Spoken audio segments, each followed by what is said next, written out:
ਵਾਹਿਗੁਰੂ ਜੀ ਕਾ ਖਾਲਸਾ, ਵਾਹਿਗੁਰੂ ਜੀ ਕੀ ਫਤਿਹ। ਚਾਰ ਲਾਵਾਂ ਦਾ ਅਸਲ ਵਿੱਚ ਕੀ ਅਰਥ ਹੈ? ਚਾਰ ਲਾਵਾਂ ਸਿੱਖ ਧਰਮ ਵਿੱਚ ਅਧਿਆਤਮਿਕ ਅਭਿਆਸ ਅਤੇ ਭਾਈਚਾਰਕ ਜੀਵਨ ਦੋਵਾਂ ਵਿੱਚ ਬਹੁਤ ਮਹੱਤਵਪੂਰਨ ਸਥਾਨ ਰੱਖਦੀਆਂ ਹਨ। ਹਰ ਸਿੱਖ ਆਪਣੇ ਜੀਵਨ ਵਿੱਚ ਇਸ ਨੂੰ ਸਮਝਣ ਦੀ ਕੋਸ਼ਿਸ਼ ਕਰਦਾ ਹੈ। ਚਾਰ ਲਾਵਾਂ ਦਾ ਅਸਲ ਵਿੱਚ ਕੀ ਅਰਥ ਹੈ?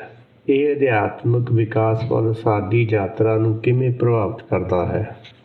ਸਾਡੇ ਵਿੱਚੋਂ ਬਹੁਤ ਸਾਰੇ ਸਿੱਖ ਚਾਰ ਲਾਵਾਂ ਨੂੰ ਗਲਤ ਸਮਝਦੇ ਹੋਏ ਇਸ ਨੂੰ ਸਿਰਫ ਦੋ ਸਰੀਰਾਂ ਦੇ ਮੇਲ ਤੱਕ ਹੀ ਸੀਮਿਤ ਰੱਖਦੇ ਹਨ, ਪਰ ਅਸਲ ਵਿੱਚ ਇਹ ਦੋ ਆਤਮਾਵਾਂ ਦਾ ਮੇਲ ਹੈ, ਨਾ ਕਿ ਦੋ ਸਰੀਰਾਂ ਦਾ। ਇਸ ਦੇ ਅਸਲ ਤੱਤ ਨੂੰ ਸਮਝਣ ਲਈ ਕਦੇ ਸਮਾਂ ਨਹੀਂ ਕੱਢਿਆ। ਨਤੀਜੇ ਵਜੋਂ ਅਸੀਂ ਚਾਰ ਲਾਵਾਂ ਨੂੰ ਆਨੰਦ ਕਾਰਜ ਜਾਂ ਵਿਆਹ ਕਰਾਉਣ ਦੀ ਰਸਮ ਤੋਂ ਵੱਧ ਕੁਝ ਨਹੀਂ ਸਮਝਿਆ। ਤੁਸੀਂ ਦੇਖਿਆ ਹੋਵੇਗਾ ਕਿ ਆਨੰਦ ਕਾਰਜ ਸਮੇਂ ਵੀ ਸਾਰੇ ਚਾਰ ਲਾਵਾਂ ਨੂੰ ਸੁਣਨ ਲਈ ਇਕੱਠੇ ਨਹੀਂ ਹੁੰਦੇ, ਸਗੋਂ ਕਿ ਇੱਕ ਦੂਜੇ ਨੂੰ ਮਿਲਣ ਵਿੱਚ ਲੱਗੇ ਰਹਿੰਦੇ ਹਨ। ਇਸੇ ਕਰਕੇ ਇਸ ਦੀ ਪਰਿਵਰਤਨਸ਼ੀਲ ਸ਼ਕਤੀ ਨੂੰ ਨਹੀਂ ਸਮਝਿਆ। ਇਹ ਸਮਝ ਦੀ ਘਾਟ ਹੈ ਕਿ ਸਾਡੇ ਬਹੁਤ ਸਾਰੇ ਬਜ਼ੁਰਗ, ਇੱਥੋਂ ਤੱਕ ਕੁਝ ਧਾਰਮਿਕ ਪ੍ਰਚਾਰਕ ਵੀ ਅਕਸਰ ਇਹਨਾਂ ਗਲਤ ਧਾਰਨਾਵਾਂ ਨੂੰ ਕਾਇਮ ਰੱਖਦੇ ਹਨ ਅਤੇ ਉਹ ਅਗਲੀ ਪੀੜ੍ਹੀ ਨੂੰ ਜੋ ਉਹਨਾਂ ਨੇ ਸੁਣਿਆ ਹੈ ਉਹਦੇ ਨਾਲ ਹੀ ਪ੍ਰਚਾਰ ਕਰਦੇ ਰਹਿੰਦੇ ਹਨ। ਅਸੀਂ ਪਰੰਪਰਾ ਦੀ ਪਾਲਣਾ ਕਰਨ ਦੇ ਇੰਨੇ ਆਦੀ ਹੋ ਗਏ ਹਾਂ, ਰੀਤੀ ਰਿਵਾਜ਼ਾਂ ਦੇ ਪਿੱਛੇ ਅਸਲ ਅਰਥਾਂ ਬਾਰੇ ਸਵਾਲ ਕਰਨਾ ਅਤੇ ਖੋਜਣਾ ਭੁੱਲ ਗਏ ਹਾਂ। ਇਹ ਗੁਰਬਾਣੀ ਦੀ ਸਮਝ ਨਾ ਹੋਣ ਕਰਕੇ ਅਸੀਂ ਆਪਣੇ ਵਿਸ਼ਵਾਸ ਨਾਲ ਡੂੰਘੇ ਪੱਧਰ 'ਤੇ ਜੁੜਨ ਲਈ ਸੰਘਰਸ਼ ਕਰਦੇ ਹਨ, ਪਰ ਅਸਲ ਸੱਚ ਦੀ ਸਮਝ ਵਿੱਚ ਨਹੀਂ ਲੱਗਦੇ। ਨਤੀਜੇ ਵਜੋਂ ਸਾਡਾ ਅਧਿਆਤਮਿਕ ਵਿਕਾਸ ਰੁਕ ਜਾਂਦਾ ਹੈ। ਅਜੇ ਵੀ ਸਮਾਂ ਹੈ ਕਿ ਅਸੀਂ ਆਪਣੇ ਮੂਲ ਨੂੰ ਸਮਝਣ ਵੱਲ ਜਾਈਏ ਅਤੇ ਚਾਰ ਲਾਵਾਂ ਦੀ ਆਪਣੀ ਸਮਝ ਨੂੰ ਮੁੜ ਪੜਤਾਲ ਕਰੀਏ ਅਤੇ ਆਪਣੇ ਜੀਵਨ ਵਿੱਚ ਇਸ ਦੀ ਮਹੱਤਤਾ ਦੀ ਕਦਰ ਕਰੀਏ। ਚਾਰ ਲਾਵਾਂ ਦੀ ਉਤਪਤੀ ਦੀ ਖੋਜ ਕਰੀਏ ਅਤੇ ਸਿੱਖ ਧਾਰਮਿਕ ਗ੍ਰੰਥਾਂ ਵਿੱਚ ਇਸ ਦੀ ਮਹੱਤਤਾ ਦੀ ਪੜਚੋਲ ਕਰੀਏ ਤਾਂ ਇਸ ਤੋਂ ਇਹ ਪਤਾ ਲੱਗਦਾ ਹੈ ਕਿ ਇਹ ਗੁਰੂ ਜੀ ਦੀਆਂ ਸਿੱਖਿਆਵਾਂ ਵਿੱਚ ਡੂੰਘਾ ਮਹੱਤਵ ਹੈ, ਜੋ ਨਿਰਸਵਾਰਥ ਸੇਵਾ, ਪਿਆਰ ਅਤੇ ਭਰੋਸੇ ਦੇ ਮਹੱਤਵ ਉੱਤੇ ਜ਼ੋਰ ਦਿੰਦਾ ਹੈ। ਜੀਵ ਆਤਮਾ ਦੀ ਅਵਸਥਾ ਦੀ ਕਹਾਣੀ ਹੈ, ਰਹਿਣ ਦਾ ਤਰੀਕਾ ਹੈ ਜੋ ਸਾਡੀ ਆਤਮਿਕ ਅਵਸਥਾ ਨੂੰ ਬਦਲਦਾ ਹੈ। ਚਾਰ ਲਾਵਾਂ ਆਤਮਿਕ ਅਵਸਥਾ ਵਿੱਚ ਸੁਧਾਰ ਲਿਆਉਣ ਦਾ ਉਪਦੇਸ਼ ਹੈ। ਇਹ ਇਨਾਮ ਜਾਂ ਮਾਨਤਾ ਦੀ ਉਮੀਦ ਤੋਂ ਉੱਪਰ ਉੱਠ ਕੇ ਆਪਣੇ ਆਪ ਨੂੰ ਸੰਵਾਰਨ ਦੀ ਗੱਲ ਹੈ। ਇਹ ਨਿਰਸਵਾਰਥ ਸੇਵਾ ਸਾਡੇ ਵਿਸ਼ਵਾਸ ਦੀ ਸਭ ਤੋਂ ਉੱਤਮ ਜੀਵਨ ਪ੍ਰਾਪਤ ਕਰਨ ਵੱਲ ਚਾਰ ਪੜਾਅ ਹਨ। ਚਾਰ ਲਾਵਾਂ ਇਸ ਦਾ ਉੱਚਤਮ ਪ੍ਰਗਟਾਵਾ ਹੈ। ਜਿਸ ਤਰ੍ਹਾਂ ਇੱਕ ਲੜਕੀ ਸ਼ੁਰੂ ਤੋਂ ਲੈ ਕੇ ਜਿੰਨਾ ਚਿਰ ਉਹਦਾ ਵਿਆਹ ਨਹੀਂ ਹੁੰਦਾ ਉਹ ਆਪਣੇ ਆਪ ਨੂੰ ਸੰਵਾਰਦੀ ਹੈ ਸਹੁਰੇ ਘਰ ਜਾਣ ਲਈ, ਇਸੇ ਤਰ੍ਹਾਂ ਜਿਹੜੀ ਜੀਵ ਆਤਮਾ ਹੈ ਉਸਨੇ ਆਪਣੇ ਪਿਆਰੇ ਭਾਵ ਆਪਣੇ ਮੂਲ ਨਾਲ ਮਿਲਣ ਲਈ ਆਪਣੇ ਆਪ ਨੂੰ ਸੰਵਾਰਨ ਦਾ ਯਤਨ ਕਰਨਾ ਹੈ, ਹੁਕਮ ਨੂੰ ਸਮਝਣ ਦੀ ਕੋਸ਼ਿਸ਼ ਕਰਨੀ ਹੈ। ਇਹਨਾਂ ਲਾਵਾਂ ਵਿੱਚ ਸਾਰਾ ਇਹਦੇ ਬਾਰੇ ਜਾਣਕਾਰੀ ਦਿੱਤੀ ਗਈ ਹੈ। ਸੂਹੀ ਮਹੱਲਾ ਚੌਥਾ। ਹਰ ਪਹਿਲੜੀ ਲਾਭ ਪ੍ਰਵਿਰਤੀ ਕਰਮ ਦਿਰੜਾਇਆ, ਬਲਰਾਮ ਜੀਓ। ਬਾਣੀ ਬ੍ਰਹਮਾ ਵੇਦ ਧਰਮ ਦਿਰੜੋ, ਪਾਪ ਤਜਾਇਆ ਬਲਰਾਮ ਜੀਓ। ਪਹਿਲੀ ਪੰਕਤੀ ਵਿੱਚ ਸਤਿਗੁਰੂ ਜੀ ਉਪਦੇਸ਼ ਕਰਦੇ ਹਨ ਕਿ ਜਿਹੜਾ ਪਹਿਲਾ ਲਗਾਵ ਹੁੰਦਾ ਹੈ, ਬਾਣੀ ਬ੍ਰਹਮਾ ਵੇਦ ਧਰਮ ਦਿਰੜੋ। ਜਿਹੜੀ ਬਾਣੀ ਹੈਗੀ ਹੈ, ਜਿਹੜਾ ਆਪਣਾ ਮੂਲ ਹੈ, ਉਹਦੇ ਗਿਆਨ ਨੂੰ ਸਮਝਣਾ। ਵੇਦ ਧਰਮ ਦਿਰੜੋ, ਵੇਦ ਮਤਲਬ ਗਿਆਨ। ਜੇ ਇਸ ਗਿਆਨ ਵਿੱਚ ਸੱਚ ਹੈ ਤਾਂ ਉਹ ਧਰਮ ਹੈ, ਅਤੇ ਜੇ ਸੱਚ ਨਹੀਂ ਤਾਂ ਉਹ ਧਰਮ ਨਹੀਂ ਹੈ। ਜਿਵੇਂ ਕਿ ਭਗਤ ਕਬੀਰ ਜੀ ਦਾ ਵਚਨ ਹੈ, ਜੈ ਗਿਆਨ ਤੈ ਧਰਮ ਹੈ। ਜੇ ਵਿੱਚੋਂ ਗਿਆਨ ਮਿਲਦਾ ਹੈ, ਇਸੇ ਕਰਕੇ ਜਿਹੜਾ ਪਹਿਲਾ ਲਗਾਵ ਹੈ ਜਾਂ ਜਿਹੜੀ ਪਹਿਲੀ ਲਾਭ ਹੈ ਜਾਂ ਸਭ ਤੋਂ ਪਹਿਲਾਂ ਜਿਹੜਾ ਆਪਾਂ ਧਰਮ ਨੂੰ ਗ੍ਰਹਿਣ ਕਰਨਾ ਹੈ ਜੀਵ ਆਤਮਾ ਨੇ। ਬਲੀ ਰਾਮ ਕੌਣ ਹੈਗਾ? ਆਪਣਾ ਮੂਲ। ਸਭੇ ਘਟ ਰਾਮ ਬੋਲੇ, ਉਹਦਾ ਬਲ ਹੈਗਾ ਉਹਦਾ ਗਿਆਨ। ਜੇ ਆਪਾਂ ਉਹਦਾ ਗਿਆਨ ਲਵਾਂਗੇ ਤਾਂ ਇਹ ਆਪਣਾ ਜਿਹੜਾ ਪਹਿਲਾ ਕਦਮ ਉਸ ਵੱਲ ਜਾਣ ਵਾਲਾ ਹੈ। ਅਤੇ ਪਹਿਲਾ ਕਦਮ ਜੇ ਉਸ ਵੱਲ ਜਾਣਾ ਹੈ ਤਾਂ ਸਾਨੂੰ ਉਸਦਾ ਗਿਆਨ ਲੈਣਾ ਪਊਗਾ। ਇਸੇ ਕਰਕੇ ਕਿਹਾ ਕਿ ਬਾਣੀ ਬ੍ਰਹਮਾ ਵੇਦ ਧਰਮ ਦਿਰੜੋ। ਹੁਣ ਇਹਨੂੰ ਬ੍ਰਹਮ ਬਾਣੀ ਵੀ ਕਿਹਾ ਗਿਆ ਹੈ, ਵੇਦ ਬਾਣੀ ਵੀ ਕਿਹਾ ਗਿਆ ਹੈ। ਗੁਰਬਾਣੀ ਜਿਹੜੀ ਹੈਗੀ ਆ ਚਾਰੇ ਵੇਦਾਂ ਦਾ ਤੱਤ ਹੈਗਾ। ਹੱਥਾਂ ਨਾਲ ਨਹੀਂ ਚੁਣੀ ਜਾਣ ਵਾਲੀ ਸੀ ਅਤੇ ਚੀਟੀ 'ਤੇ ਖਾਣ ਵਾਲੀ ਸੀ। ਮਿਕਸ ਸੀਗਾ ਸਾਰਾ ਗਿਆਨ ਵੇਦਾਂ ਦੇ ਵਿੱਚ, 4 ਵੇਦਾਂ ਦੇ ਵਿੱਚ। ਉਹਨੂੰ ਉਹਦੇ ਵਿੱਚੋਂ ਚੁੱਕ ਕੇ ਸਿਰਫ ਜਿਹੜੀ ਖੰਡ ਹੈਗੀ ਆ, ਜਿਹੜਾ ਤੱਤ ਹੈ ਉਹ ਗੁਰੂ ਗ੍ਰੰਥ ਸਾਹਿਬ ਵਿੱਚ ਦਿੱਤਾ ਗਿਆ ਹੈਗਾ ਕਿ ਜਿਹੜੀ ਬਾਣੀ ਹੈ ਇਹਦੇ ਵਿੱਚੋਂ ਸੱਚ ਨੂੰ ਦ੍ਰਿੜ ਕਰਨਾ ਹੈਗਾ। ਜੇ ਸੱਚ ਨੂੰ ਦ੍ਰਿੜ ਕਰੋਗੇ ਪਾਪ ਜਰਾਇਆ ਬਲਰਾਮ ਜੀ। ਜਿਹੜਾ ਸੱਚ ਦਾ ਗਿਆਨ ਭਾਵ ਰਾਮ ਦਾ ਗਿਆਨ ਆਪਣੇ ਮੂਲ ਦੇ ਗਿਆਨ ਦੇ ਨਾਲ ਜਿਹੜਾ ਹੁਕਮ ਦਾ ਵਿਰੋਧ ਸੀਗਾ ਉਹ ਬੰਦ ਹੋ ਗਿਆ, ਤਾਂ ਆਪਣਾ ਪਹਿਲੀ ਲਾਭ ਜਿਹੜੀ ਹੈਗੀ ਆ ਉਹ ਸ਼ੁਰੂ ਹੁੰਦੀ ਹੈ। ਇਸੇ ਤਰ੍ਹਾਂ ਜਿਹੜਾ ਲੜਕੀ ਜਿਹੜੀ ਸ਼ਾਦੀ ਵਾਲੀ ਹੁੰਦੀ ਆ ਉਹਨੂੰ ਵੀ ਇਹ ਹੀ ਹੁੰਦਾ ਕਿ ਉਹ ਤੇ ਆਪਣੇ ਘਰ ਦੇ ਰਿਸ਼ਤੇਦਾਰ, ਭੈਣ ਭਾਈ ਸਾਰਾ ਕੁਝ ਛੱਡ ਕੇ ਪਤੀ ਦੇ ਲੜ ਲੱਗਣਾ ਹੁੰਦਾ ਹੈ।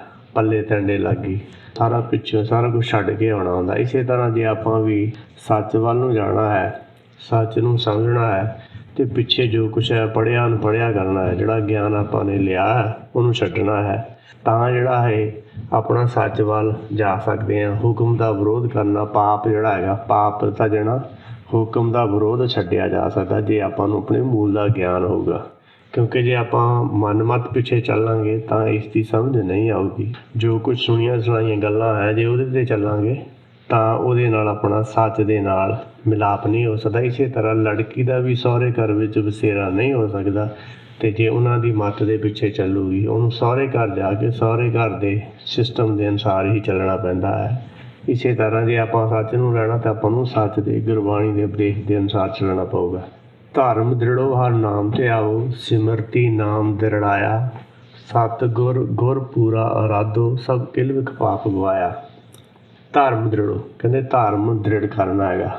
ਉਹ ਕਿਹੜਾ ਕਰਨਾ? ਹਰ ਨਾਮ ਧਿਆਓ, ਜਿਹੜਾ ਸੱਚ ਦਾ ਗਿਆਨ ਹੈਗਾ, ਆਪਣੇ ਮੂਲ ਦਾ ਗਿਆਨ ਹੈਗਾ, ਉਹਦੇ ਵਿੱਚ ਧਿਆਨ ਰੱਖਣਾ ਹੈਗਾ, ਆਤਮ ਧਿਆਨ ਧਾਰਨਾ ਹੈਗਾ। ਸਿਮਰਤੀ ਨਾਮ ਦ੍ਰਿੜਾਇਆ, ਕਿਉਂਕਿ ਆਪਣੇ ਅੰਦਰ ਜਿਹੜਾ ਹੈਗਾ ਇਹ ਸਿਮਰਤੀ ਦੇ ਵਿੱਚ ਭਾਵ ਯਾਦ ਸ਼ਕਤੀ ਦੇ ਵਿੱਚ ਸੱਚ ਦਾ ਗਿਆਨ ਸੀਗਾ, ਪਰ ਆਪਾਂ ਨੂੰ ਵਿਸਰ ਗਿਆ। ਹਰ ਵਿਸਰਤ ਸਦਾ ਖੁਆਰੀ, ਇਸੇ ਕਰਕੇ ਖੁਆਰੀ ਹੋ ਰਹੀ ਹੈ। ਆਪਣੇ ਆਪ ਨੂੰ ਸਮਝਣ ਦੀ ਕੋਸ਼ਿਸ਼ ਕਰਾਂਗੇ, ਜਿਵੇਂ ਜਿਵੇਂ ਗਿਆਨ ਲਵਾਂਗੇ, ਜਿਵੇਂ ਕਿ ਗੁਰਬਾਣੀ ਦਾ ਵਚਨ ਹੈ, ਨੌ ਨਿਧ ਅੰਮ੍ਰਿਤ ਪ੍ਰਭ ਕਾ ਨਾਮ ਦੇਹੀ ਮੈਂ ਇਸਕਾ ਵਿਸਰਾਮ। ਤੁਮ ਧਿਆਨ ਧਾਰਾਂਗੇ, ਆਪਣੇ ਆਪ ਨੂੰ ਸਮਝਣ ਦੀ ਕੋਸ਼ਿਸ਼ ਕਰਾਂਗੇ ਤਾਂ ਹੌਲੀ ਹੌਲੀ ਆਪਣੇ ਆਪ ਜਿਹੜਾ ਉਹਦੀ ਸਮਝ ਆਉਣੀ ਸ਼ੁਰੂ ਹੋ ਜਾਊਗੀ। ਪਰ ਸਭ ਤੋਂ ਜ਼ਰੂਰੀ ਗੱਲ ਹੈ ਕਿ ਧਿਆਨ ਗੁਰਬਾਣੀ ਨੂੰ ਸਮਝਣ ਵਿੱਚ ਹੋਵੇ। ਸਤਿਗੁਰ ਗੁਰ ਪੂਰਾ ਅਰਾਧੋ, ਸਭ ਕਿਲ ਵਿਖ ਪਾਪ ਗਵਾਇਆ। ਸਤਿਗੁਰ ਗੁਰ ਪੂਰਾ, ਜਦੋਂ ਮਨ ਅਤੇ ਚਿੱਤ ਇੱਕ ਹੋ ਗਏ, ਗਿਆਨ ਪੂਰੇ ਦੀ ਭਾਵ ਸੱਚ ਦੇ ਗਿਆਨ ਦੀ ਅਰਾਧਨਾ ਕਰਨੀ ਆ, ਉਹਦੇ ਨਾਲ ਜਿਹੜਾ ਕਿਲ ਵਿਖ ਹੈਗਾ, ਜਿਹੜਾ ਮਾਇਆ ਦੀਆਂ ਚਿੰਤਾਵਾਂ ਹੈਗੀਆਂ ਹੁਕਮ ਦਾ ਵਿਰੋਧ ਕਰਨ ਕਰਕੇ ਪੈਦਾ ਹੋਈਆਂ ਹਨ, ਉਹ ਖਤਮ ਹੋਣੀਆਂ। ਕਿਉਂਕਿ ਜੇ ਅਧੂਰਾ ਗਿਆਨ ਲੈ ਲਿਆ, ਜਿਹੜਾ ਗਿਆਨ ਨਹੀਂ ਹੁੰਦਾ ਅਗਿਆਨਤਾ ਹੀ ਹੁੰਦੀ ਹੈ, ਪਰ ਸੁਣੀਆਂ ਸੁਣਾਈਆਂ ਗੱਲਾਂ ਹੁੰਦੀਆਂ ਤੁਹਾਨੂੰ ਲੱਗਦਾ ਹੈ ਗਿਆਨ ਸਹੀ ਹੈਗਾ। ਗੁਰਬਾਣੀ ਦਾ ਵਚਨ ਹੈ, ਪੂਰੇ ਗੁਰ ਕਾ ਸੁਨ ਉਪਦੇਸ਼, ਪਾਰ ਬ੍ਰਹਮ ਨਿਕਟ ਕਾ ਭੇਖ। ਹੁਣ ਪੂਰਾ ਗੁਰ ਹੈਗਾ, ਉਹਦਾ ਉਪਦੇਸ਼ ਸੁਣਨਾ। ਹੁਣ ਗੁਰਬਾਣੀ ਦੇ ਉਪਦੇਸ਼ ਨੂੰ ਸੁਣ ਕੇ ਮੰਨ ਕੇ ਉੱਤੇ ਚੱਲ ਕੇ ਉਹ ਜਿਹੜਾ ਸਮਝ ਮਿਲਦੀ ਹੈਗੀ ਆ, ਉਹਦੇ ਨਾਲ ਜਿਹੜੇ ਕਿਲ ਵਿਖ ਹੈਗੇ ਆ, ਜਿਹੜਾ ਮਾਇਆ ਦੀਆਂ ਚਿੰਤਾਵਾਂ ਹੈਗੀਆਂ ਖਤਮ ਹੋਣੀਆਂ ਅਤੇ ਹੁਕਮ ਦਾ ਵਿਰੋਧ ਖਤਮ ਹੋ ਜਾਣਾ ਹੈ, ਤਾਂ ਜਾ ਕੇ ਇਹ ਜਿਹੜਾ ਪਾਪ ਗਵਾਇਆ ਜਾਣਾ ਹੈਗਾ। ਜਦ ਜਾਣੇ ਮੈਂ ਕਿਛ ਕਰਦਾ, ਉਹਨਾਂ ਚਿਹਰੇ ਦਾ ਜਿਹੜਾ ਛੁਟਕਾਰਾ ਨਹੀਂ ਹੋ ਸਕਦਾ। ਸਹਿਜ ਆਨੰਦ ਹੋਆ ਵਡਭਾਗੀ, ਮਨ ਹਰ ਹਰ ਮੀਠਾ ਲਾਇਆ, ਜਨ ਕਹੇ ਨਾਨਕ ਲਾਭ ਪਹਿਲੀ ਆਰੰਭ ਕਾਰਜ ਰਚਾਇਆ। ਸਹਿਜ ਆਨੰਦ ਕੀ ਹੈਗਾ? ਜਿਵੇਂ ਜਿਵੇਂ ਇਹ ਪਹਿਲਾਂ ਤਾਂ ਹੁਕਮ ਦਾ ਵਿਰੋਧ ਕਰਦਾ ਸੀ, ਪਰ ਹੁਣ ਗਿਆਨ ਸਹੀ ਗਿਆਨ ਮਿਲਣਾ, ਇਹਦਾ ਜਿਹੜਾ ਕਦਮ ਸਹੀ ਪਾਸੇ ਚੱਲ ਗਿਆ।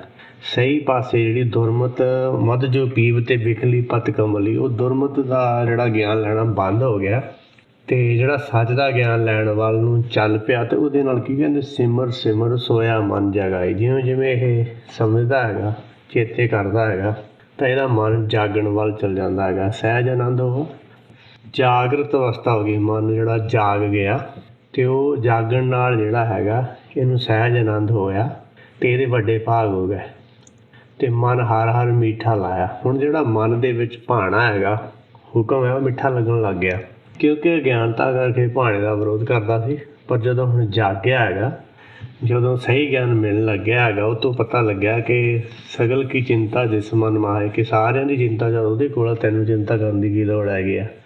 ਤੇ ਚਿੰਤਾ ਕਰਦਾ ਸੀ ਤੇ ਹਉਮੈ ਨਾਵੇ ਨਾਲ ਵਿਰੋਧ, ਹਉਮੈ ਕਰਕੇ ਉਹਦਾ ਵਿਰੋਧ ਕਰਦਾ ਸੀ। ਪਰ ਉਹ ਵਿਰੋਧ ਖਤਮ ਹੋ ਗਿਆ, ਦੁਰਮਤ ਦਾ ਗਿਆਨ ਲੈਣਾ ਬੰਦ ਹੋ ਗਿਆ, ਸੱਚ ਦਾ ਗਿਆਨ ਲੈਣਾ ਸ਼ੁਰੂ ਹੋ ਗਿਆ। ਤਾਂ ਇਹ ਸਹਿਜ ਆਨੰਦ ਵੱਲ ਚੱਲਣਾ ਸ਼ੁਰੂ ਹੋ ਗਿਆ ਤੇ ਉਹਦੇ ਵੱਡੇ ਭਾਗ ਹੋਣੇ ਸ਼ੁਰੂ ਹੋ ਗਏ। ਜਨ ਕਹੇ ਨਾਨਕ ਲਾਭ ਪਹਿਲੀ ਆਰੰਭ ਕਾਰਜ ਰਚਾਇਆ। ਨਾਨਕ ਜੀ ਕਹਿੰਦੇ ਹਨ ਇਹ ਪਹਿਲਾ ਲਗਾਵ ਹੈ, ਪਹਿਲਾ ਝੁਕਾਓ ਹੈ ਆਤਮਾ ਦਾ ਸੱਚ ਵੱਲ।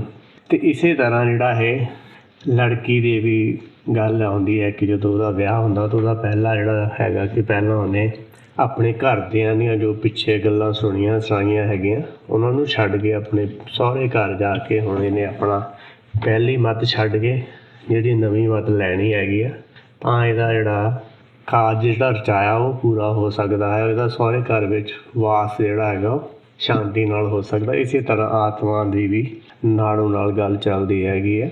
ਜੇ ਉਹ ਅਗਿਆਨਤਾ ਨੂੰ ਛੱਡ ਕੇ ਸੱਚ ਵੱਲ ਚੱਲਣਾ, ਸੱਚ ਦੇ ਗੁਰਬਾਣੀ ਦੇ ਉਪਦੇਸ਼ ਅਨੁਸਾਰ ਚੱਲਣਾ ਸ਼ੁਰੂ ਕਰ ਦੇਗੀ, ਤਾਂ ਉਹਦਾ ਜਿਹੜਾ ਇਹ ਪਹਿਲਾ ਕਾਜ ਜਿਹੜਾ ਸ਼ੁਰੂ ਹੋਇਆ ਜੇ, ਇਹ ਪਹਿਲਾ ਜੇ ਧਰਮ ਖੰਡ ਸ਼ੁਰੂ ਹੋਇਆ ਹੈਗਾ।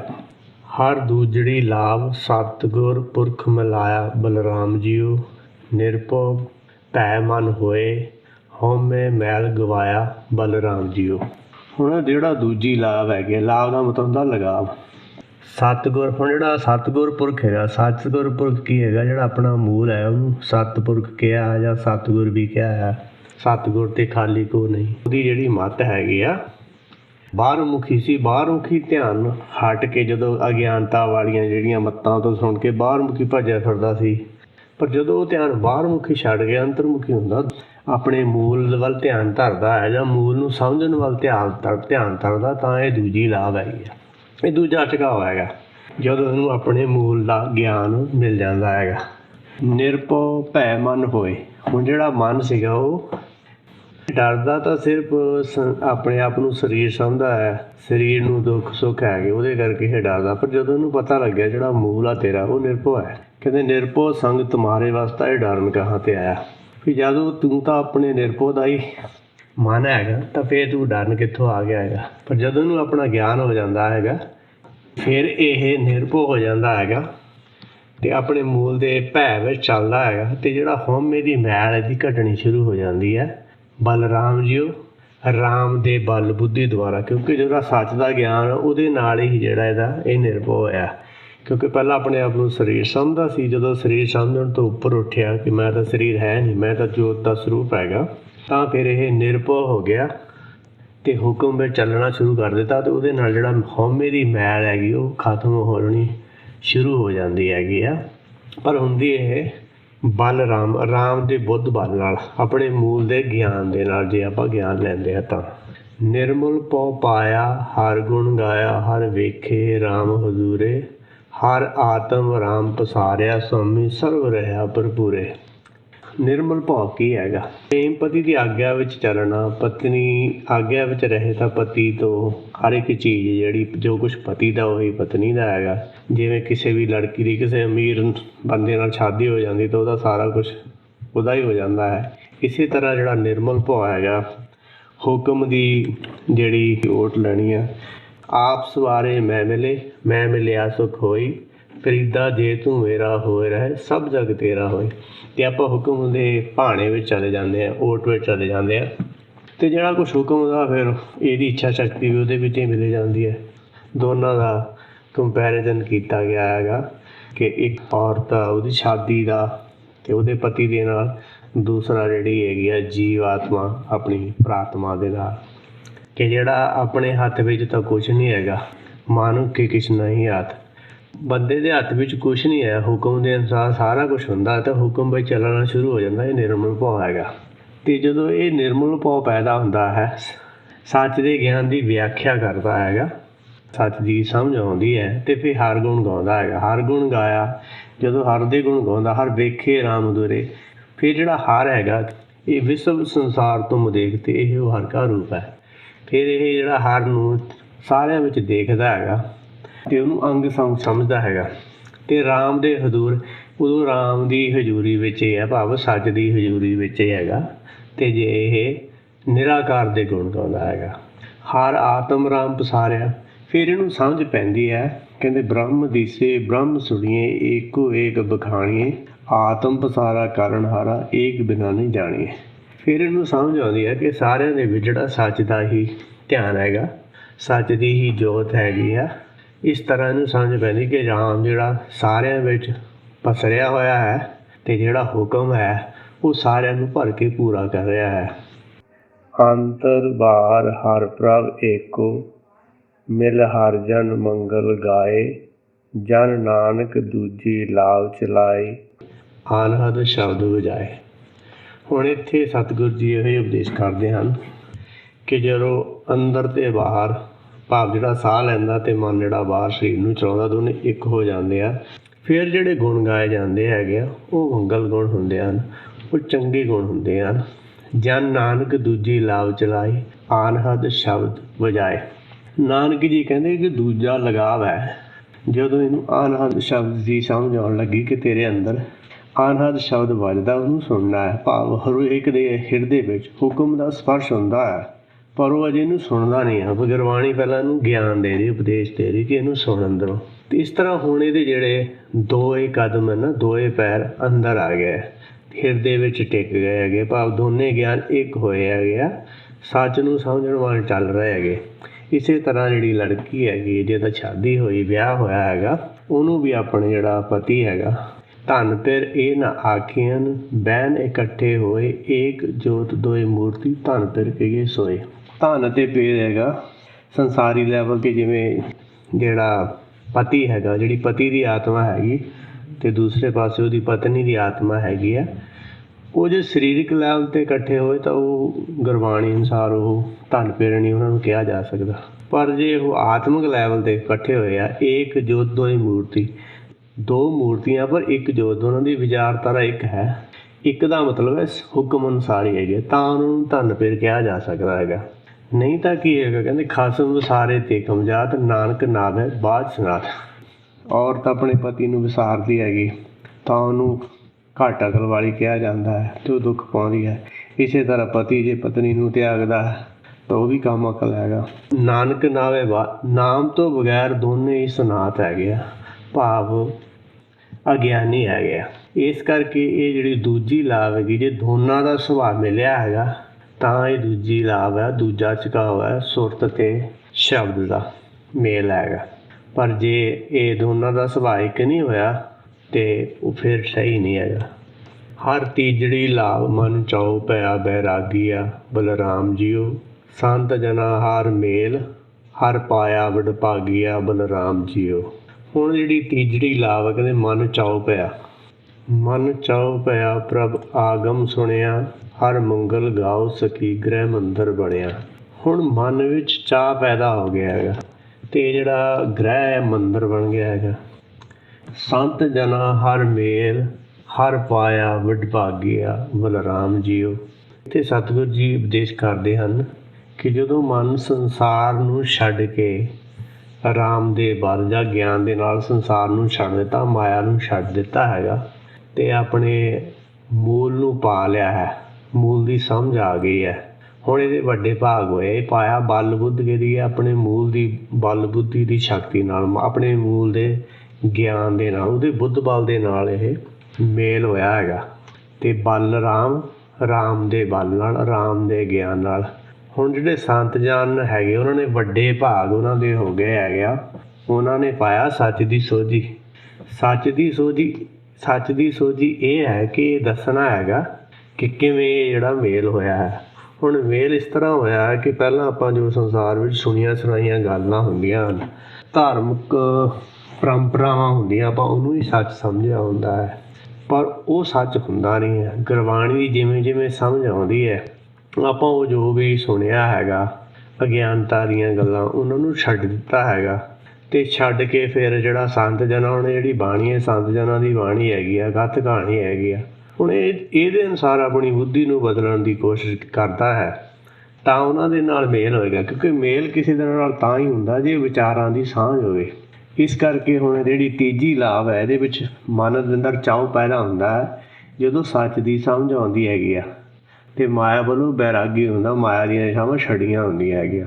ਸੰਭਵ ਕਿਸ ਤਰ੍ਹਾਂ ਹੋਇਆ? ਇਹ ਜਿਹੜਾ ਰਾਮ ਦਾ ਗਿਆਨ ਹੈਗਾ, ਆਪਣੇ ਮੂਲ ਦਾ ਗਿਆਨ ਹੈ, ਬ੍ਰਹਮ ਗਿਆਨ ਹੈ, ਆਤਮ ਗਿਆਨ, ਉਹਦੇ ਨਾਲ ਸੰਭਵ ਹੋਇਆ। ਨਿਰਮਲ ਹਰ ਪਾਇਆ ਹਰ ਗੁਣ ਗਾਇਆ, ਮੁਖ ਬੋਲੀ ਹਰ ਬਾਣੀ, ਸੰਤ ਜਨਾ ਵਡਭਾਗੀ ਪਾਇਆ, ਹਰ ਕਥੀਏ ਅਕਥ ਕਹਾਣੀ। ਹੁਣ ਜਦੋਂ ਨਿਰਮਲ ਹਰ ਪਾਇਆ, ਨਿਰਮਲ ਕੀ ਹੈਗਾ? ਗੁਰਬਾਣੀ ਦੇ ਉਪਦੇਸ਼ ਨੂੰ ਸਮਝਣਾ ਹੈਗਾ ਤੇ ਉਹ ਗਿਆਨ ਜਿਹੜਾ ਹੈਗਾ ਉਹ ਨਿਰਮਲ ਹੈਗਾ। ਨਿਰੰਕਾਰ ਦੀ ਬਾਣੀ ਹੈਗੀ, ਨਿਰਾਕਾਰ ਨੂੰ ਸਮਝਣਾ ਤੇ ਉਹਦੇ ਗੁਣ ਗਾਉਣੇ ਆ। ਗੁਣ ਜਿੰਨੀ ਜਿੰਨੀ ਸਮਝ ਆਉਂਦੀ ਉਹਦਾ ਅੱਗੇ ਤੋਂ ਅੱਗੇ ਉਹ ਵਿਖਿਆਨ ਕਰਨਾ ਹੈਗਾ। ਸਿਰਫ ਆਤਮਿਕ ਗਿਆਨ ਦੀ ਗੱਲ ਕਰਨੀ ਹੈਗੀ ਆ, ਸੰਸਾਰੀ ਗਿਆਨ ਦੀ ਨਹੀਂ ਹੈਗੀ। ਨਿਰਮਲ ਗਿਆਨ ਪਾਇਆ ਹੈਗਾ। ਨਿਰਾਕਾਰ ਕੀ ਹੁੰਦਾ ਹੈਗਾ? ਵਸਤੂ ਤਾਂ ਹੈ ਪਰ ਉਹਦਾ ਆਕਾਰ ਨਹੀਂ ਹੁੰਦਾ, ਉਹਨੂੰ ਨਿਰਾਕਾਰ ਕਹਿੰਦੇ। ਜਿਵੇਂ ਸੱਚ ਦਾ ਗਿਆਨ ਹੈ ਪਰ ਉਹਦਾ ਆਕਾਰ ਥੋੜ੍ਹਾ ਹੈਗਾ, ਇਸੇ ਤਰ੍ਹਾਂ ਇਹ ਨਿਰਾਕਾਰ ਸ਼ਬਦ ਆਇਆ ਹੈਗਾ, ਆਉਂਦਾ ਹੈ। ਹੁਣ ਨਿਰਮਲ, ਜੇ ਨਿਰਾਕਾਰ ਦੀ ਗੱਲ ਕਰਦੇ ਹਾਂ ਤਾਂ ਨਿਰਮਲ ਗਿਆਨ ਹਰ ਪਾਇਆ, ਹਰ ਦਾ ਜਿਹੜਾ ਗਿਆਨ ਪਾਇਆ, ਹਰ ਦਾ ਜਿਹੜਾ ਨਾਮ ਪਾਇਆ, ਹਰ ਦੀ ਜਿਹੜੀ ਸਮਝ ਪਾਈ ਹੈ ਉਹ ਨਿਰਮਲ ਹੈਗੀ ਹੈ ਅਤੇ ਉਹਦੇ ਨਿਰਮਲੇ ਗੁਣ ਹੈਗੇ ਆ। ਜਿਹੜਾ ਕਿਸੇ ਚੀਜ਼ ਦਾ ਗੁਣ ਹੁੰਦਾ ਉਹ ਦੇਖਣ ਵਾਲੀ ਚੀਜ਼ ਥੋੜ੍ਹਾ ਹੁੰਦੀ। ਕਹਿੰਦੇ ਸੱਚ ਬੋਲਦਾ ਉਹਨਾਂ ਦਾ, ਜਦੋਂ ਬੋਲੂਗਾ ਫਿਰ ਇਹ ਪਤਾ ਲੱਗਦਾ। ਮੁੱਖ ਬੋਲੀ ਹਰ ਬਾਣੀ, ਫਿਰ ਮੁੱਖ ਤੋਂ ਵੀ ਉਹ ਸੱਚ ਦੀ ਹੀ ਗੱਲ ਕਰੇਗਾ, ਨਿਰਾਕਾਰ ਦੀ ਗੱਲ ਕਰੇਗਾ। ਸੰਤ ਜਨਾ ਵਡਭਾਗੀ ਪਾਇਆ, ਹਰ ਕਥੀਏ ਅਕਥ ਕਹਾਣੀ। ਇਸ ਤਰ੍ਹਾਂ ਜਿਹੜਾ ਹੈਗਾ ਇਹ ਜਿਹੜਾ ਜਨ ਹੈਗਾ, ਜਿਹੜਾ ਇਹਦਾ ਮੂਲ ਹੈਗਾ, ਉਹ ਵਡਭਾਗੀ ਹੋਇਆ ਹੈਗਾ। ਉਹਨੇ ਆਪਣਾ ਜਿਹੜਾ ਹੈਗਾ, ਜਿਹੜਾ ਮੂਲ ਆ ਉਹਨੂੰ ਵੀ ਸੱਚ ਦਾ ਗਿਆਨ ਦਵਾ ਕੇ ਆਪਣੇ ਵਿੱਚ ਮਿਲਾ ਲਿਆ, ਉਹਦੇ ਗਿਆਨ ਵਿੱਚ ਵਾਧਾ ਹੋਇਆ ਹੈ। ਇਸ ਤਰ੍ਹਾਂ ਉਹ ਵੱਡਿਆਂ ਭਾਗਾਂ ਵਾਲਾ ਹੋ ਗਿਆ ਹੈ ਅਤੇ ਵੀ ਵੱਡਿਆਂ ਉਹਦੇ ਨਾਲ ਜੁੜ ਗਿਆ ਅਤੇ ਵੀ ਵੱਡਿਆਂ ਭਾਗਾਂ ਵਾਲਾ ਹੈ। ਇਸ ਤਰ੍ਹਾਂ ਇਹ ਹੁਣ ਜਿਹੜੀ ਇਹਦੀ ਅਕਥ ਕਹਾਣੀ ਹੈ। ਹੁਣ ਇਹ ਜਿਹੜਾ ਹਰ ਇੱਕ ਬੰਦੇ ਦੀ ਆਪਣੀ ਆਤਮਿਕ ਅਵਸਥਾ ਵੱਲ ਜਾਣ ਦੀ ਕਹਾਣੀ ਹੈਗੀ ਆ ਕਿ ਕਿਸ ਤਰ੍ਹਾਂ ਉਸ ਝੂਠ ਨੂੰ ਪਹਿਲਾਂ ਮੰਨਦਾ ਸੀਗਾ, ਝੂਠ ਨੂੰ ਛੱਡ ਕੇ ਸੱਚ ਵੱਲ ਜਾਂਦਾ ਹੈਗਾ ਗੁਰਬਾਣੀ ਦਾ ਉਪਦੇਸ਼ ਸੁਣ ਕੇ। ਜਿਵੇਂ ਕਿ ਗੁਰਬਾਣੀ ਦਾ ਵਚਨ ਹੈ, ਗੁਰਮੁਖੀ ਮਨ ਮਾਰਿਆ ਸ਼ਬਦ ਕਸਵੱਟੀ ਲਾਏ, ਅਤੇ ਸ਼ਬਦ ਦੀ ਕਸਵੱਟੀ 'ਤੇ ਲਾ ਕੇ ਆਪਣੇ ਆਪ ਨੂੰ ਚੇਂਜ ਕੀਤਾ ਹੈ, ਆਪਣੇ ਆਪ ਨੂੰ ਆਪਣੇ ਵਿੱਚੋਂ ਔਗੁਣ ਕੱਢੇ ਹਨ। ਇਸ ਤਰ੍ਹਾਂ ਉਹ ਹੁਣ ਵੱਡਿਆਂ ਭਾਗਾਂ ਵਾਲਾ ਬਣ ਗਿਆ ਅਤੇ ਉਹ ਕਥ ਕਹਾਣੀ ਦੀ ਗੱਲ ਕਰਦਾ ਹੈਗਾ। ਹਿਰਦੇ ਹਰ ਹਰ ਹਰ ਧੁਨ ਉਪਜੀ, ਹਰ ਜਪੀਏ ਮਸਤਕ ਭਾਗ ਜੀਓ, ਜਨ ਨਾਨਕ ਬੋਲੇ ਤੀਜੀ ਲਾਵੈ, ਹਰ ਉਪਜੇ ਮਨ ਬੈਰਾਗ ਜੀਓ।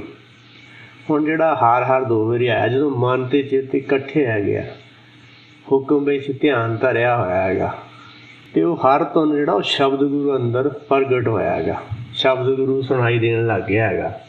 ਅਤੇ ਉਹ ਹਰ ਧੁਨ ਉਪਜੀ, ਹਰ ਧੁਨ ਜਿਹੜੀ ਉਹ ਹਰੀ ਦਾ ਗਿਆਨ ਵਾਲੀ ਧੁਨ, ਹਰੀ ਦੇ ਨਾਮ ਵਾਲੀ ਧੁਨ ਅੰਦਰੋਂ ਸੁਣਾਈ ਦੇਣ ਲੱਗੀ ਹੈਗੀ ਆ। ਹਰ ਜਪੀਏ ਮਸਤਕ ਭਾਗ ਜੀਓ। ਹੁਣ ਇਹ ਜਿਹੜਾ ਹਰ ਨੂੰ ਸਮਝਣਾ ਹੈਗਾ, ਜਿਹਦੇ ਅੰਦਰ ਭੁੱਖ ਹੋਊਗੀ ਆ ਉਹਨੂੰ ਇਹ ਸਮਝ ਆਉਣੀ ਹੈਗੀ ਆ। ਸਮਝ ਆਊਗੀ ਸੁਣਨ ਵਾਲੇ ਨੂੰ, ਜੇ ਉਹਦੇ ਅੰਦਰ ਇਹਨੂੰ ਇੱਛਾ ਸੱਚ ਨੂੰ ਸਮਝਣ ਦੀ ਹੋਊਗੀ, ਗੁਰਬਾਣੀ ਦੇ ਉਪਦੇਸ਼ ਨੂੰ ਵਿਚਾਰ ਕਰਦਾ ਹੋਊਗਾ ਤਾਂ ਉਹਨੂੰ ਇਹਦੀ ਸਮਝ ਆਉਣੀ ਹੈ। ਜਨ ਨਾਨਕ ਬੋਲੇ ਤੀਜੀ ਲਾਵੈ, ਹਰ ਉਪਜੈ ਮਨ ਬੈਰਾਗ ਜੀਓ। ਨਾਨਕ ਜੀ ਕਹਿੰਦੇ ਹਨ ਕਿ ਤੀਜਾ ਲਗਾਵ ਹੈ ਅਤੇ ਜਦੋਂ ਇਹਦੇ ਮਨ ਵਿੱਚ ਮਾਇਆ ਵੱਲੋਂ ਕੰਪਲੀਟਲੀ ਬਾਹਰ ਆ ਜਾਂਦਾ ਹੈ ਅਤੇ ਹਰ ਉਪਜੇ ਦੇ ਅੰਦਰ ਸ਼ਬਦ ਗੁਰੂ ਦੀ ਸਮਝ ਪੈਦਾ ਹੋ ਜਾਂਦੀ ਹੈ। ਇਹ ਤੀਸਰਾ ਲਗਾਵ ਹੈ। ਇਸ ਤਰ੍ਹਾਂ ਇਹ ਤੀਜੀ ਲਾਭ ਹੈਗੀ ਆ। ਇਸੇ ਤਰ੍ਹਾਂ ਦੀ ਲੜਕੀ ਪੂਰੀ ਤਰ੍ਹਾਂ ਨਾਲ ਆਪਣਾ ਪਿੱਛੇ ਜੋ ਕੁਛ ਛੱਡ ਕੇ ਆਈ ਆ ਉਹਨੂੰ ਭੁਲਾ ਕੇ ਆਪਣੇ ਸਹੁਰੇ ਘਰ ਵਿੱਚ, ਭਾਵ ਸੱਚ ਦੇ ਅਨੁਸਾਰ ਚੱਲਦੀ ਆ, ਹੁਕਮ ਦੇ ਅਨੁਸਾਰ ਚੱਲਦੇ ਹੈਗੇ ਆ, ਸਾਰੇ ਸੱਚ ਦੇ ਆਧਾਰ 'ਤੇ ਜੀਵਨ ਹੈਗਾ, ਤਾਂ ਉਹਦਾ ਵੀ ਇਹ ਜਿਹੜਾ ਤੀਸਰੀ ਲਾਭ ਪ੍ਰਵਾਨ ਹੈਗੀ ਆ। ਹਰ ਚੌਥੜੀ ਲਾਭ ਮਨ ਸਹਿਜ ਭਇਆ, ਹਰ ਪਾਇਆ ਬਲਰਾਮ ਜੀਓ, ਗੁਰਮੁਖ ਮਿਲਿਆ ਸੁਭਾਏ, ਹਰ ਮਨ ਤਨ ਮੀਠਾ ਲਾਇਆ ਬਲਰਾਮ ਜੀਓ। ਸਤਿਗੁਰੂ ਜੀ ਉਪਦੇਸ਼ ਕਰਦੇ ਹਨ ਕਿ ਮਨ ਸਹਿਜ ਪਿਆ, ਜੇ ਗੱਲ ਸਮਝ ਆਉਣ ਲੱਗ ਪਈ, ਮਨ ਟਿਕ ਗਿਆ। ਇਹ ਟਿਕਿਆ ਰਾਮ ਦੀ ਸ਼ਕਤੀ ਦੇ ਨਾਲ, ਰਾਮ ਦੇ ਬੁੱਧ ਬਲ ਦੇ ਨਾਲ, ਰਾਮ ਦੇ ਗਿਆਨ ਦੇ ਨਾਲ, ਆਤਮ ਦੇ ਗਿਆਨ ਦੇ ਨਾਲ, ਬ੍ਰਹਮ ਦੇ ਗਿਆਨ ਦੇ ਨਾਲ। ਇਹਦੇ ਨਾਲ ਜਿਹੜਾ ਮਨ ਉਹ ਗੁਰਮੁਖ ਹੋ ਗਿਆ ਅਤੇ ਇਸ ਤਰ੍ਹਾਂ ਜਿਹੜਾ ਹਰ ਦੀ ਜਿਹੜੀ ਸਮਝ ਆ ਗਈ, ਮਨ ਦੀ ਜਾਗਰਤ ਅਵਸਥਾ ਹੋ ਗਈ। ਗੁਰਮੁਖੀ ਮਿਲਿਆ ਸੁਭਾਏ। ਹੁਣ ਮਨ ਤਨ ਬੁੱਧੀ ਕਰਕੇ, ਰਾਮ ਦੇ ਗਿਆਨ ਕਰਕੇ ਭਾਣਾ ਮਿੱਠਾ ਲੱਗਣ ਲੱਗ ਪਿਆ। ਇਹ ਹੋਇਆ ਰਾਮ ਦੇ ਗਿਆਨ ਨਾਲ ਸਦਾ ਲਈ ਲਿਵ ਲੱਗ ਗਈ। ਇਸ ਕਰਕੇ ਜਿਹੜਾ ਬੁੱਧ ਦੇ ਅੰਦਰ ਵਿਕਾਸ ਹੋ ਗਿਆ ਅਤੇ ਭਰਮ ਦਾ ਆਂਡਾ ਫੁੱਟ ਗਿਆ। ਤੇ ਸਰਵ-ਵਿਆਪੀ ਹੋ ਗਿਆ। ਹਰ ਮੀਠਾ ਲਾਇਆ ਮੇਰੇ ਪ੍ਰਭ ਪਾਇਆ, ਆਂਦਿਨ ਹਰ ਲਿਵ ਲਾਈ। ਮਨ ਚਿੰਦਿਆ ਫਲ ਪਾਇਆ, ਸੁਆਮੀ ਹਰ ਨਾਮ ਵਜੀ ਵਧਾਈ। ਹਰ ਮੀਠਾ ਲਾਇਆ, ਹੁਣ ਜਿਹੜਾ ਹੁਕਮ ਹੈਗਾ ਮੈਨੂੰ ਚੰਗਾ ਲੱਗਣ ਲੱਗ ਗਿਆ। ਪਹਿਲਾਂ ਨਹੀਂ ਚੰਗਾ ਲੱਗਦਾ ਸੀ ਕਿ ਹਉਮੈ ਨਾਵੇ ਨਾਲ ਵਿਰੋਧ ਸੀ, ਹਉਮੈ ਸੀਗੀ। ਪਰ ਜਦੋਂ ਮਿੱਠਾ ਲੱਗਣ ਲੱਗ ਗਿਆ, ਮੇਰੇ ਪ੍ਰਭ ਪਾਇਆ, ਮੈਂ ਆਪਣੇ ਪ੍ਰਭ ਨੂੰ ਭਾ ਗਿਆ, ਉਹਨੂੰ ਚੰਗਾ ਲੱਗ ਗਿਆ ਅਤੇ ਸਦਾ ਲਈ ਮੇਰੀ ਲਿਵ ਲੱਗ ਗਈ। ਮਨ ਚਿੰਦਿਆ ਫਲ ਪਾਇਆ, ਸੁਆਮੀ ਹਰ ਨਾਮ ਵਜੀ ਵਧਾਈ। ਹਰ ਪ੍ਰਭ ਠਾਕਰ ਕਾਜ ਰਚਾਇਆ, ਤਨ ਹਿਰਦੇ ਨਾਮ ਵਿਗਾਸੀ। ਹੁਣ ਮਨ ਚਿੰਦਿਆ, ਕਿਉਂਕਿ ਜਿਸ ਫਲ ਦੀ ਇੱਛਾ ਸੀ, ਸੱਚ ਦੇ ਗਿਆਨ ਦੀ ਸਮਝਣ ਦੀ ਇੱਛਾ ਸੀਗੀ, ਜਦੋਂ ਅੰਦਰੋਂ ਗਿਆਨ ਪ੍ਰਗਟ ਹੋਣਾ ਸ਼ੁਰੂ ਹੋ ਗਿਆ, ਸਭ ਤੋਂ ਸ੍ਰੇਸ਼ਟ ਫਲ ਹੈਗਾ ਗਿਆਨ ਪਦਾਰਥ, ਉਹ ਮਿਲ ਗਿਆ, ਜਾਂ ਨਾਮ ਪਦਾਰਥ ਜਾਂ ਅਮਰ ਪਦਾਰਥ ਉਹ ਮਿਲ ਗਿਆ। ਅਤੇ ਸੁਆਮੀ ਨੂੰ ਪਾ ਲਿਆ, ਭਾਵ ਹੁਕਮ ਦੀ ਸਮਝ ਆ ਗਈ। ਹਰ ਨਾਮ ਵਜੀ ਵਧਾਈ। ਹੁਣ ਜਿਹੜਾ ਹਰ ਦਾ ਨਾਮ, ਹਰ ਦੇ ਗਿਆਨ ਦੇ ਵਿੱਚ ਵਾਧਾ ਹੋ ਗਿਆ, ਜ਼ਿਆਦਾ ਸਮਝ ਆਉਣ ਲੱਗ ਗਈ। ਹਰ ਪ੍ਰਭ ਠਾਕਰ ਕਾਜ ਰਚਾਇਆ, ਤਨ ਹਿਰਦੇ ਨਾਮ ਵਿਗਾਸੀ। ਇਹ ਹੁਣ ਜਿਹੜਾ ਹਰ ਪ੍ਰਭ ਜਿਹੜਾ ਮੂਲ ਆ, ਉਹਨੇ ਕਾਜ ਰਚਾਇਆ ਸੀ ਜਦੋਂ ਪਹਿਲੀ ਜੂਨ ਧਾਰਨ ਕੀਤੀ ਸੀਗੀ। ਹੁਣ 84 ਲੱਖ ਜੂਨ ਭੁਗਤਣ ਤੋਂ ਬਾਅਦ ਇਹ ਆਖਰੀ ਪੌੜੀ ਹੈ ਕਿ ਇਹ ਸੱਚ ਦੇ ਗਿਆਨ ਨੂੰ ਲੈਂਦਾ, ਆਪਣੇ ਮੂਲ ਦਾ ਗਿਆਨ ਲੈਂਦਾ ਹੈਗਾ। ਕਹਿ ਕੇ ਫੂਟੋ ਅੰਡਾ ਭਰਮ ਕਾ ਮਨੇ ਭੈ ਪ੍ਰਗਾਸਾ। ਜਦੋਂ ਇਹ ਰਾਮ ਗਰਭ ਤੋਂ ਬਾਹਰ ਨਿਕਲਦਾ ਹੈਗਾ ਤਾਂ ਫਿਰ ਇਹ ਸਰਵ ਵਿਆਪੀ ਹੋ ਜਾਂਦਾ ਹੈਗਾ। ਹੁਣ ਇਹ ਆਖਰੀ ਜੂਨ ਵਿੱਚ ਇਹ ਤੇਰਾ ਅਵਸਰ, ਇਹ ਤੇਰੀ ਬਾਹਰ ਘਟ ਗਈ ਭੀਤਰ ਦੇਖ ਵਿਚਾਰ। ਹੁਣ ਇਹ ਅਵਸਰ ਵੀ ਹੈ, ਮੌਕਾ ਵੀ ਹੈਗਾ। ਹੁਣ ਇੱਥੇ ਵਿਚਾਰ ਕਰ ਸਕਦਾ ਹੈ। ਇਸ ਤਰ੍ਹਾਂ ਇਹ ਵਿਚਾਰ ਕਰਕੇ ਇੱਥੇ ਚੌਥੀ ਲਾਭ ਦੇ ਵਿੱਚ ਹੈਗਾ ਕਿ ਚੌਥਾ ਜਿਹੜੀ ਅਵਸਥਾ ਹੈਗੀ ਆ, ਚੌਥਾ ਪਦ ਹੈਗਾ, ਇੱਥੇ ਉਹ ਮਨ ਚਿੰਦਿਆ ਫਲ ਪਾਇਆ ਹੈਗਾ, ਹੁਕਮ ਨੂੰ ਬੁੱਝਿਆ, ਹੁਕਮ ਬੁੱਝ ਪਰਮ ਪਦ ਪਾਈ ਹੈਗੀ ਆ। ਇਸ ਤਰ੍ਹਾਂ ਹਰ ਪ੍ਰਭ ਠਾਕਰ ਕਾਜ ਰਚਾਇਆ, ਧਨ ਹਿਰਦੇ ਨਾਮ ਵਿਗਾਸੀ। ਇਸ ਤਰ੍ਹਾਂ ਜਿਹੜਾ ਹੁਕਮ ਦੇ ਜਿਹੜਾ ਸ਼ਬਦ ਗੁਰੂ ਨੇ ਇਹਨੂੰ ਜੂਨ ਵਿੱਚ ਪਾਇਆ ਸੀ, ਹੁਕਮ ਅਨੁਸਾਰ ਉਹ ਹੁਕਮ ਸਮਝ ਪੂਰੀ ਹੋ ਗਈ ਹੈ ਅਤੇ ਇਹਦਾ ਜਿਹੜਾ ਕਾਜ ਉਹ ਹੁਕਮ ਨੇ ਰਚਾਇਆ ਸੀਗਾ ਅਤੇ ਉਹ ਪੂਰਾ ਹੋਇਆ ਹੈਗਾ। ਅੰਦਰ ਨਾਮ ਦਾ ਵਿਕਾਸ ਹੋ ਗਿਆ, ਭਾਵ ਨਾਮ ਦੀ ਸਮਝ ਆ ਗਈ, ਆਪਣੇ ਆਪ ਨੂੰ ਬੁੱਝ ਲਿਆ, ਅੰਦਰ ਸ਼ਬਦ ਗੁਰੂ ਪ੍ਰਗਟ ਹੋ ਗਿਆ, ਭਾਵ ਹੁਕਮ ਨਾਲ ਜੁੜ ਗਿਆ। ਜਨ ਨਾਨਕ ਬੋਲੇ ਚੌਥੀ ਲਾਵੇ, ਹਰ ਪਾਇਆ ਪ੍ਰਭ ਅਵਿਨਾਸੀ। ਇਸ ਤਰ੍ਹਾਂ ਹੁਣ ਇਹਨੇ ਅਵਿਨਾਸੀ ਕੌਣ ਹੁੰਦਾ, ਅਵਿਨਾਸੀ ਕਿਸ ਨੂੰ ਕਹਿੰਦੇ, ਉਹਦੀ ਸਮਝ ਆਈ ਹੈਗੀ ਆ। ਹੁਣ ਇਸ ਤਰ੍ਹਾਂ ਜਿਹੜਾ ਅਵਿਨਾਸੀ ਜਿਹਦਾ ਕਦੇ ਨਾਸ਼ ਨਹੀਂ ਹੁੰਦਾ, ਉਹ ਗਿਆਨ ਪਾਇਆ ਇਹਨੇ। ਇਸ ਤਰ੍ਹਾਂ ਇਹਨੂੰ ਚਾਰੇ ਮੁਕਤੀਆਂ ਦੀ ਸਮਝ ਆ ਗਈ, ਚਾਰੇ ਪਦਾਰਥਾਂ ਦੀ ਸਮਝ ਆ ਗਈ, ਚਾਰੇ ਅਵਸਥਾਵਾਂ ਦੀ ਸਮਝ ਆ ਗਈ। ਪਹਿਲਾ ਗਿਆਨ ਪਦਾਰਥ ਹੈਗਾ, ਗਿਆਨ ਪਦਾਰਥ ਤੋਂ ਬਾਅਦ ਮੁਕਤ ਪਦਾਰਥ ਹੈ। ਜੇ ਗਿਆਨ ਆਪਾਂ ਲਵਾਂਗੇ, ਗਿਆਨ ਤੋਂ ਸਮਝ ਮਿਲਦੀ ਹੈਗੀ ਆ ਕਿ ਆਹ ਜਿਹੜੀਆਂ ਚੀਜ਼ਾਂ ਛੱਡਣੀਆਂ, ਜਦੋਂ ਛੱਡ ਦਿੱਤੀਆਂ ਤਾਂ ਗਿਆਨ ਅਤੇ ਮੁਕਤੀ ਦੋਨੇ ਇਕੱਠੇ ਹੀ ਹੈ, ਇੱਕੋ ਹੀ ਜਿਹੜਾ ਹੈਗਾ ਸਿੱਕੇ ਦੇ ਦੋ ਪਹਿਲੂ ਹੈ। ਇਸੇ ਤਰ੍ਹਾਂ ਇਹ ਮੁਕਤ ਹੋ ਜਾਂਦਾ ਫਿਰ, ਜਿਹੜੀ ਅਗਿਆਨਤਾ ਕਰਕੇ ਇਹ ਫਸਿਆ ਹੈਗਾ ਇੱਥੇ। ਅਤੇ ਇਸੇ ਤਰ੍ਹਾਂ ਫਿਰ ਨਾਮ ਪਦਾਰਥ ਅਤੇ ਜਨਮ ਪਦਾਰਥ ਹੈਗਾ। ਜਦੋਂ ਨਾਮ ਦੀ ਪਹਿਲਾਂ ਸਮਝ ਮਿਲਦੀ ਹੈ ਇਹਨੂੰ, ਨਾਮ ਦੇ ਸ਼ਬਦ ਗੁਰੂ ਅੰਦਰੋਂ ਪ੍ਰਗਟ ਹੁੰਦਾ ਹੈ ਅਤੇ ਉਹਦੇ ਨਾਲ ਜਿਹੜਾ ਇਹ ਜਨਮ ਪਦਾਰਥ, ਇਹ ਦੋ ਉਹਦੀ ਵੀ ਸਮਝ ਆ ਜਾਂਦੀ ਹੈ। ਇਸ ਤਰ੍ਹਾਂ ਇਹ ਚਾਰੇ ਅਵਸਥਾ ਦੀ, ਚਾਰੇ ਮੁਕਤੀਆਂ ਦੀ ਸਮਝ ਆ ਗਈ ਹੈ ਤਾਂ ਇਹਨੂੰ ਨਾਨਕ ਜੀ ਕਹਿੰਦੇ ਇਹ ਚੌਥਾ ਲਗਾਵ ਹੈਗਾ। ਜਦੋਂ ਇਹਨੇ ਹਰ ਨੂੰ ਪਾ ਲਿਆ, ਹੁਕਮ ਨੂੰ ਪਾ ਲਿਆ, ਗੁਰ ਸ਼ਬਦ ਸਮਾਵੇ ਅਵਰ ਨਾ ਜਾਣੇ ਕੋਈ, ਇਹਨੂੰ ਹੁਕਮ ਦੀ ਸਮਝ ਆ ਗਈ ਹੈ, ਪ੍ਰਭ ਅਵਿਨਾਸੀ ਦੇ ਨਾਲ ਜੁੜ ਗਿਆ ਹੈਗਾ, ਭਾਵ ਆਪ ਹੀ ਪ੍ਰਭ ਅਵਿਨਾਸੀ ਦਾ ਰੂਪ ਹੋ ਗਿਆ ਹੈ। ਪਰ ਇਹ ਬੂੰਦ ਰੂਪ ਵਿੱਚ ਹੈਗਾ ਅਤੇ ਜਿਹੜਾ ਹੁਕਮ ਦੇ ਅਨੁਸਾਰ ਹੀ ਹੋਇਆ ਹੈਗਾ। ਗੁਰ ਸ਼ਬਦ ਸਮਾਏ ਅਵਰ ਨਾ ਜਾਣੇ ਕੋਏ। ਕਿਉਂਕਿ ਜਦੋਂ ਹਰ ਪ੍ਰਭ ਨੇ ਜਿਹੜਾ ਕਾਜ ਰਚਾਇਆ ਸੀਗਾ, 84 ਲੱਖ ਜੋਤ ਭੁਗਤਣ ਤੋਂ ਬਾਅਦ ਇਹ ਆਖਰੀ ਪੌੜੀ ਹੈਗੀ ਹੈ ਕਿ ਆਰਾਮ ਗਰਭ ਤੋਂ ਹੁਣ ਬਾਹਰ ਨਿਕਲਿਆ ਹੈ। ਸ਼ਬਦ ਪੈਦਾ ਹੋਣ ਤੋਂ ਪਹਿਲਾਂ ਇਹ ਚੁੱਪ ਰਹਿ ਕੇ ਸੁਰ ਵਿੱਚ ਬੋਲਣਾ ਸਿੱਖਦਾ ਹੈ। ਫਿਰ ਉਹ ਸ਼ਬਦ ਨੂੰ ਸੁਣ ਕੇ ਉਹਦੇ ਨਾਲ ਸੁਰ ਮਿਲਾਉਂਦਾ ਹੈ, ਭਾਵ ਜਿਸ ਤਰ੍ਹਾਂ ਬਾਣੀ ਦੇ ਵਿੱਚ ਉਪਦੇਸ਼ ਵਿੱਚ ਭਾਵਨਾ ਹੁੰਦੀ, ਉਹਨੂੰ ਕਹਿਣ ਦੀ ਕੋਸ਼ਿਸ਼ ਕਰਦਾ ਹੈ। ਨਾਨਕ ਲੇਖੇ ਇੱਕ ਗੱਲ ਹੋਰ, ਹਉਮੈ ਝਖਣਾ ਝਾਕ। ਕਿਉਂਕਿ ਜਿਹੜੀ ਇੱਕ ਗੱਲ ਹੈ, ਜਿਹੜੀ ਸੱਚ ਦੀ ਗੱਲ ਆ, ਜਿਹੜੀ ਸੱਚ ਦੀ ਭਾਵਨਾ, ਜਿਹੜੀ ਨਿਰੰਕਾਰ ਦੀ ਗੱਲ ਹੈਗੀ, ਨਿਰਾਕਾਰ ਦੀ ਗੱਲ ਹੈਗੀ ਆ, ਉਹਨੂੰ ਇਹ ਸਮਝਣ ਦੀ ਕੋਸ਼ਿਸ਼ ਕਰਦਾ ਹੈਗਾ, ਉਹਦੀ ਹੀ ਗੱਲ ਕਰਦਾ ਹੈ। ਇਸ ਤਰ੍ਹਾਂ ਹੌਲੀ ਹੌਲੀ ਇਹਦੀ ਜਿਹੜੀ ਸੁਰ ਸੱਚ ਦੇ ਨਾਲ ਮਿਲ ਜਾਂਦੀ ਹੈਗੀ ਆ, ਸੁਰ ਵਿੱਚ ਹੋ ਜਾਂਦਾ ਹੈ। ਕਿਉਂਕਿ ਪਹਿਲਾਂ ਉਹ ਸੁਰ ਹੈਗਾ, ਜੇ ਹੁਕਮ ਵਿੱਚ ਆਪਾਂ ਨਹੀਂ ਚੱਲਦੇ ਤਾਂ ਉਹ ਸੁਰ ਹੈਗੇ ਆ, ਅਤੇ ਜੇ ਹੁਕਮ ਦੇ ਵਿੱਚ ਚੱਲਦੇ ਹਾਂ ਤਾਂ ਸੁਰ ਹੋ ਗਿਆ। ਹੁਣ ਇਸ ਤਰ੍ਹਾਂ ਦੀ ਸੁਰ ਮਿਲ ਗਈ ਸੱਚ ਦੇ ਨਾਲ ਅਤੇ ਇਹਨੂੰ ਸੱਚ ਦੀ ਸਮਝ ਆਉਣ ਲੱਗ ਗਈ ਹੈ। ਅਤੇ ਇਸ ਤਰ੍ਹਾਂ ਇਸਨੇ ਜਿਹੜਾ ਮਨ ਚਿੰਦਿਆ ਫਲ ਪਾਇਆ ਉਹ ਪਾ ਲਿਆ ਹੈਗਾ। ਜਿਹੜਾ ਪ੍ਰਭ ਨੇ ਕਾਜ ਰਚਾਇਆ ਸੀਗਾ, ਹੁਕਮ ਨੇ ਕਾਜ ਰਚਾਇਆ ਸੀਗਾ, ਇਹ ਵਿਵੇਕ ਬੁੱਧ ਹੋ ਗਈ ਹੈ। ਨਾਨਕ ਜੀ ਕਹਿੰਦੇ ਆ ਕਿ ਜਿਹੜੀ ਚੌਥਾ ਲਗਾਵ ਹੈਗਾ, ਜਦੋਂ ਆਪਣਾ ਜਿਹੜਾ ਮੂਲ ਆਹਾਰ ਪ੍ਰਭ ਵਿਨਾਸੀ, ਕਹੋ ਨਾਨਕ ਸੋ ਗੁਰ ਮੈਂ ਪਾਇਆ, ਜਾ ਕਾ ਨਾਉ ਵਿਵੇਕ। ਜਿਹੜਾ ਵਿਵੇਕ ਬੁੱਧ ਹੈਗੀ ਉਹ ਪਾ ਲਈ ਹੈਗੀ ਆ। ਹੁਣ ਇਸ ਤਰ੍ਹਾਂ ਇਹ 4 ਲਾਵਾਂ ਰੀਤੀ ਜਾਂ ਅਭਿਆਸ ਨਹੀਂ ਹੈ, ਇਹ ਇੱਕ ਆਤਮਿਕ ਅਵਸਥਾ ਹੈ, ਰਹਿਣ ਦਾ ਇੱਕ ਤਰੀਕਾ ਹੈ ਜੋ ਸਾਡੀ ਸੋਚ ਨੂੰ ਬਦਲਦਾ ਹੈ। ਇਹ ਨਿਰਸਵਾਰਥ ਸੇਵਾ, ਪਿਆਰ ਅਤੇ ਭਰੋਸੇ ਬਾਰੇ ਹੈ। ਇੱਕ ਬੁਨਿਆਦੀ ਅਧਿਆਤਮਿਕ ਅਭਿਆਸ ਅਤੇ ਭਾਈਚਾਰਕ ਜੀਵਨ ਦੋਵਾਂ ਵਿੱਚ ਮਹੱਤਵਪੂਰਨ ਹੈ।